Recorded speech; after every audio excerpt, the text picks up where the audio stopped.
Hello everyone, this is Coulter Scott. I am going to be presenting on why we must all become digital citizens. We're going to start out with, first off, what is a digital citizen? And then we're going to move on to about the curriculum of digital citizen and how we can incorporate it within our educational system and here within our school district. Then we're going to talk a little bit about how Auburn Waterford School District has already implemented in some of these things to become more successful within this subject. And then we're going to wrap it up about having statements over the national standards that are all based off of some of this stuff. So we'll go ahead and jump right into it. First off, what is digital citizenship? Digital citizenship refers to the responsible of use of technology by anyone who uses computers, the internet, and digital devices to engage with society on any level. There are 7 concepts of digital citizenship. Empathy. Empathy is how we behave in the conversations online. This can be very difficult because online it's sometimes really hard to figure out tone of voice, if somebody's joking, anything like that. So we can be pretty quick on coming up with judgments and other things like that. How the internet works. Few people sometimes really don't know how the internet works. It's just something there that we're able to get to what we need quickly. There's still not everybody has access, but more and more every day, the ease of getting to it is there. And it's just pretty much a network that connects servers and computers. Understanding user data is a complex and concerning concept to the digital age. Everything is stored, everything you've looked up, everything you send, everything you see has as part of your search history. You'll see little things that's called cookies and a digital footprint. This is how things are being stored online, and it's kind of the memory bank.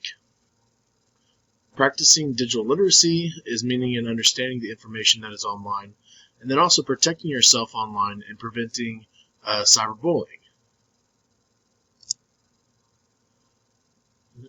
Next one is acknowledging the digital divide. Knowing who has access to the digital tools and who doesn't. So within the educational program is who has computers, who has phones, who has iPads, who has those things, and then who has also access at home or just at school. Some people may not have the means or the money to be able to have all these technologies that can connect. Like I said, there's a lot more these days, but we still have some students or some staff that will not have access by choice or they cannot afford it. Practicing digital wellness. This is pretty much taking a break from your digital devices. This can be video games, this can be your phone, this can be a computer, this is working on homework, anything and everything, reading the paper, reading books, knowing when there has to be too much digital time. So getting away from the screen, taking a break. Securing digital devices. This is just passwords, two-way verifications, and then it's also just taking all the other 6 previous concepts and applying them into everyday life. So taking everything else, incorporating it into everyday to keep things safe and secure to yourself. Not saving passwords, things like that.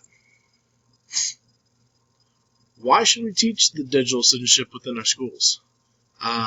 It equips students with knowledge and skills and resources to succeed as lifetime learners. Also important that students understand what kinds of behaviors are acceptable online and help them become smart, responsible, and respectful online users.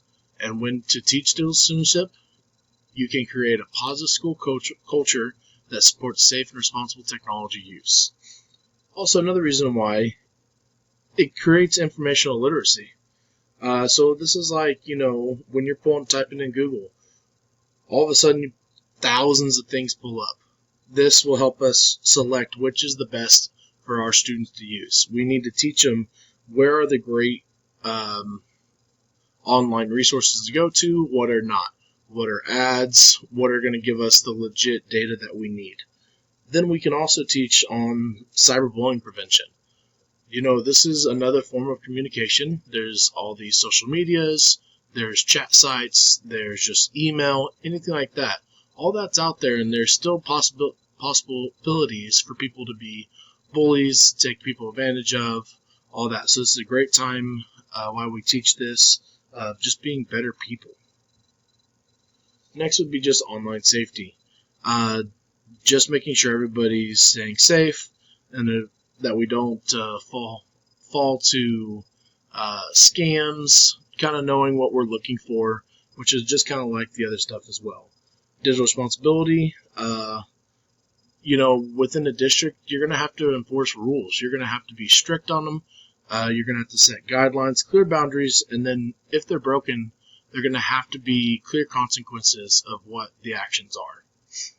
And then the last one is the health and environment, emotional wellness in the digital world.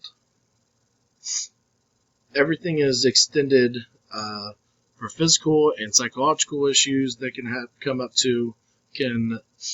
Being at your computer, being on screens can have a lot of wear and tear on your body, your eyesight, your brain, just a little bit of everything. So you just really got to make sure you're still taking care of yourself. And also depends on what you're looking up. Could be very detrimental to our health. Here are two acronyms that have popped up. We have the REP, which is respect, educating, and protecting. Just a quick access things of everything that we would possibly be teaching within the stuff for citizens, for digital citizenship. We have, under respect, there's the etiquette, the access to the laws that all pertain within this. The educating is the literacy, the communication, and the commerce. And then protecting is the rights and responsibilities, security, and the health and wellness. So just a quick little acronym for what we just kind of talked about in the last slide. We also have the READY acronym. And this is just an acronym that really just breaks down, we're going to have possible risks. Students are going to share personal information. There's possibility of cyberbullying. There's possibility of inappropriate usage of images and data being sent out. So we have to make sure we're doing these things to help kids. So READY is remind. You just have to be mindful what we're looking up online. We have to always encourage students at some point to step away from their devices and that everything, and just hang out with friends offline. Accountability, creating a guide online for the internet. This is also just holding the districts accountable for what students are doing. Demonstrate. Teachers need to demonstrate appropriate usage and provide appropriate things for students to have. And then, create a yes culture when it comes to the launching digital tools. We can't block everything. We can't lock down everything. We just need to make sure everything is safe. And if something pops up, work with it. Here are some curriculum categories that have come up. And some of these a lot of them are what we have discussed already. But depending on the age level, you're going to hit on more of these early on in a student's educational career. K through 2, you're going to hit a lot on just internet safety. You're going to talk about how you communicate online and kind of what your image is on there. You're obviously going to teach some cyberbullying at that age, all the way up to secondary level, where we're gonna focus on a lot of this. That's where a lot of digital drama happens, a lot of judging, privacy and security happens a lot at this time as well, where you have to make sure you're not leaving things logged in, you're not making everything the same password, a lot of those sort of things. So going through the curriculum basis, it's going to adjust a little bit every year a kid gets older and how in-depth you're going to get on this. Okay, so now we have the funding. Everything in school, everything in life, you kind of need money to be able to take care of this stuff. So how is our school district going to be able to fund this curriculum and fund the computers and all that stuff that we have for our district? There's the E-Rate. E-Rate's full name is the Schools and Libraries Program of the Universal Service Fund. It is a federal program through which schools and libraries can apply for funds to purchase hardware, internet access, and telecommunications to connect their students to learning opportunities, which is, like I said, known as E-rate. Who can E-rate support? E-rate can support all public schools and even public charters, all nonprofit K-12 private schools with endowments less than $50 million, all public libraries, and then all public elementary and secondary school libraries whose funding are separate than the main school. What can the funding go towards? The funding can go towards data services and internet access, the internal connection, the managed internal broadband services, and the basic maintenance of internal connections. Miscellaneous being the installation of all of this, the activation fees, the initiating configuration fees. And school districts can have 20 to 90% of their costs paid for by this fund. The total annual cap is $4.15 billion, and the earlier you turn your paperwork in every year, possibly the more money you get, or depending on later how much is left. Just kind of really depends on what the need is and how well a district has followed the rules and regulations of the E-rate. The Children Internet Protection Act supports the E-rate and is one that kind of helps dictate how the money goes and keeps districts accountable for this program. A school district or the libraries must meet two requirements. Must be able to filter the internet from harmful materials. Students also must learn about internet safety throughout the year, and that is from pretty much pre-K all the way through their senior of high school. This can also be for colleges. You have to always continue to do this. This is not something that is just going to stop once you get out of school. This is something that will go into most of our careers. Now, Auburn-Washburn, we have student staffs are one-on-one computers. The expectation of using technologies to conduct research for curricular objectives and communicate with the educational world. Electronic information use and research skills are fundamental to preparation of citizens and future employees. All users of this district's devices or network have no expectation of privacy.